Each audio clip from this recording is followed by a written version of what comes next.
میرا نام عبیرہ ہے۔ میری فیملی میں ہم دو بہنیں، میرے والد صاحب اور والدہ، کل 4 افراد تھے۔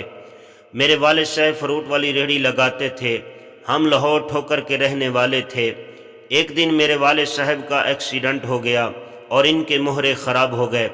اپنی اوقات سے بڑھ کر علاج کروایا مگر میرے والد صاحب صحت یاب نہ ہو سکے۔ والد صاحب کی جگہ ریہڑی اب میری والدہ لگانے لگی تھی، مگر جتنا وہ کماتی اس سے دگنا والد صاحب کو لے جانے کے لیے فقط کرائے ڈاکٹر کی فیس پر خرچ ہو جاتا۔ ہم دونوں نے بھی لوگوں کے گھروں میں کام شروع کر دیا۔ والدہ اور میری بہن کام پر چلی جاتی، میں والد صاحب کی دیکھ بھال کرتی۔ جبکہ دوپہر کو بڑی بہن فارغ ہو کر آ جاتی تو سیکنڈ ٹائم میں لوگوں کے گھروں میں کام کرنے چلی جاتی۔ جیسے تیسے گزارا چل رہا تھا مگر والد صاحب کا صحیح علاج نہیں ہو پا رہا تھا۔ کسی آدمی نے ایک پرائیویٹ ہسپتال سے آپریشن کروانے کا مشورہ دیا۔ ہم نے اس کی معلومات لی، حساب لگوایا تو پتہ چلا کہ اگر ہمارا گھر بک جائے تو آپریشن ہو سکتا ہے۔ اگر گھر بکنے کے بعد ٹھیک ہو جاؤں تو بھی ایک نہ ایک دن مر ہی جاؤں گا۔ میں کم از کم یہ بوجھ دل پر لے کر نہیں مرنا چاہتا کہ میں اپنی بیٹیوں کے سر سے چھت چھین کر جا رہا ہوں۔ والد صاحب کی بات سن کر میں سسکیاں لینے لگی، جبکہ میری بہن ہچکیوں کے ساتھ رونے لگی۔ گھر بیچنے والا ارادہ بدل گیا۔ مگر کچھ دن بعد میری بہن جس گھر میں کام کرتی تھی، اس گھر کے مالک نے میری بہن کی عزت پر حملہ کر دیا۔ میری بہن عزت بچا کر بھاگ نکلی اور اس شام ہمارے گھر میں مرگ جیسا سوگ تھا۔ جب میں شام کو لوگوں کے گھروں سے کام کر کے آئی تو والد صاحب سمیت تمام کے آنسو بہہ رہے تھے۔ جب مجھے حقیقت معلوم ہوئی تو میں بھی بہن کو سینے سے لگا کر آنسو بہانے والوں میں شامل ہو گئی۔ اس رات گھر بیچ کر والد صاحب کے علاج کا رسک لینے کا اٹل فیصلہ ہوا۔ آخر کار ہم نے گھر بیچ کر ایک سرکاری عمارت جو عرصہ دراز سے بند پڑی تھی میں پناہ لے لی۔ میری بہن اور امی ہسپتال انتظامیہ کے پاس گئیں، آپریشن کی فیس، دواؤں کا خرچ اور ایڈوانس جمع کروا کر رسید لی اور آپریشن کی تاریخ لے کر آ گئیں۔ مقررہ تاریخ کو والد صاحب کو لے کر میں اور میری بہن اور ماں ہسپتال پہنچے۔ آپریشن ہوا مگر مکمل کامیابی نہ ہوئی۔ کچھ دن ہسپتال رہنے کے بعد والد صاحب کو لے کر ہم پھر اسی سرکاری عمارت میں آ گئے۔ یقین کریں جس دن والد صاحب کو لے کر ہم گھر آئے اس دن فقط ہمارے پاس اتنے ہی پیسے بچے تھے جن سے ہم نے والد صاحب کے لیے فروٹ خرید لیا۔ ہم باقی سب لوگ فاقے میں رہے۔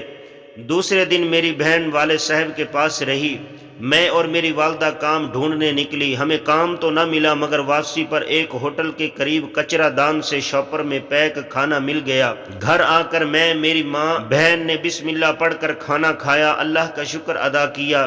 میں ابو کے پاس رات کو جاگتی رہی جبکہ میری بہن اور ماں دوسرے کمرے میں سو گئیں۔ مگر پتہ نہیں رات کے کس پہر میری ماں کو کیا ہوا کہ ان کی جان نکل گئی، وہ اس دنیا کو الوداع کہہ گئیں۔ صبح اٹھ کر میری بہن نے مجھے سارے واقعے سے آگاہ کیا اور کہا ابھی شور نہ کرنا، میں کہیں سے ماں کے کفن دفن اور قبر کی جگہ کے لیے پیسے لے کر آتی ہوں۔ میں بہتے ہوئے آنسوں کے ساتھ بہن کی طرف دیکھ رہی تھی۔ میری بہن نے مجھے سینے سے لگایا اور کہا کہ اگر مجھے 2 دن بھی لگ جائیں تو 2 دن بھی انتظار کرنا، کسی کو ماں کا نہ بتانا، والد صاحب کو بھی نہیں۔ میں نے خاموشی سے بہن کی بات سنی اور دیکھتے ہی دیکھتے میری بہن میری آنکھوں سے اوجھل ہو گئی۔ میں نے اپنے سکے باپ سے بھی ماں کی موت کی بات چھپائی۔ میری بہن نے مجھے جاتے وقت یہ بھی بتایا تھا کہ ماں مر کر بھی ماں رہتی ہے۔ ماں کی لاش سے ڈرنا نہیں بلکہ یہی سمجھنا کہ ماں زندہ ہے، دوسرے کمرے میں موجود ہے، جیسے ہی آواز دوگی آ جائے گی۔ یہی سمجھتے ہوئے چپ چاپ باپ کے پاس بیٹھی رہی۔ میں نے کسی بھی طرح سے والد صاحب کو ماں کے مرنے کا معلوم نہ ہونے دیا۔ شام تک میری ماں کی لاش سے بو آنے لگی مگر میری بہن نہ آئی۔ صبح فجر کی اذان ہو رہی تھی، میرے والد صاحب گہری نیند سو رہے تھے جب میری بہن آئی اور مجھے سینے سے لگا لیا۔ میں سسک اٹھی۔ نماز کے بعد ہم دونوں بہنوں نے والد صاحب کو بتایا۔ وہ مرد تھے، انہوں نے ہم سے کفن دفن کے پیسوں کا پوچھا تو میری بہن نے بتایا کہ 30,000 روپے ہیں میرے پاس۔ میرے والد نے ہم دونوں بہنوں کو امام مسجد کے گھر بھیجا۔ امام مسجد اور ان کی بیوی جب ہمارے گھر پہنچی تو میری ماں کی لاش سے اٹھنے والی بو سے ان کو ابکائیاں آنے لگیں۔ خیر امام صاحب نے جنازہ پڑھانے کی حامی بھری، قبر کی جگہ لے کر دی اور امام صاحب کی بیوی نے میری بہن کے ساتھ جا کر کفن خریدا۔